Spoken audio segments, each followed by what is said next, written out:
Milliy sertifikat standartidagi yuqoridagi savol yechimini ko'rib chiqamiz. A teng kubinchi ilizasi 4 plus 2 ko'paygan kubinchi ilizasi 2 bo'lsa, A kub minus 12A minus 20 ning qiymatini toping deyapti. Xo'p, biz bu yerda kubinchi ilizasi 2 ni x deb belgilab olamiz. Shunda A teng x ning kvadrati plus 2x ga bo'ladi. A kubni topadigan bo'lsak, x kvadrat minus 2x ning plus 2x ni qavs kubi. Bu ham teng x ni 6-si plus 6x ni 5-si plus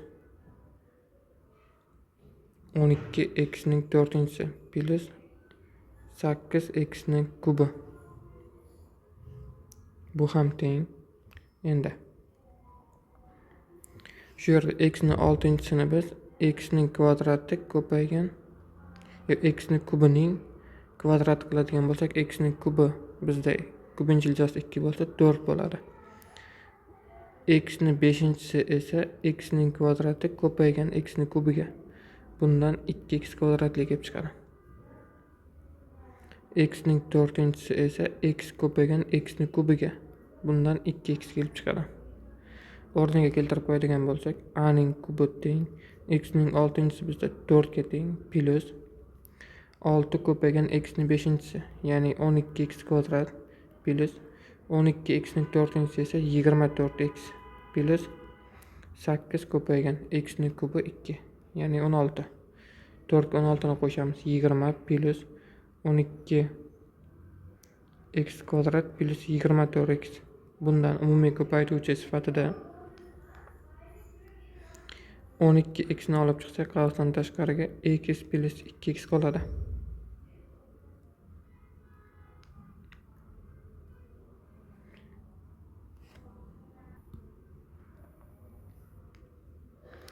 Shu yerda 12x ni emas, 12 ni o'zini olib chiqadigan bo'lsak, 12x kvadrat plus 2x plus 20. Bu ham teng. X kvadrat plus 2x bizda a ga teng edi. 12a plus 20 kelib chiqadi. Endi a ning kubi minus 12a minus 20 teng. A ning kubini o'rniga 12a plus 20 minus 12a minus 20. 12a lar qisqaradi, 20 lar ham qisqarib 0 chiqadi. Demak, ifodani qiymati 0 ga teng ekan. To'g'ri javob C varianti.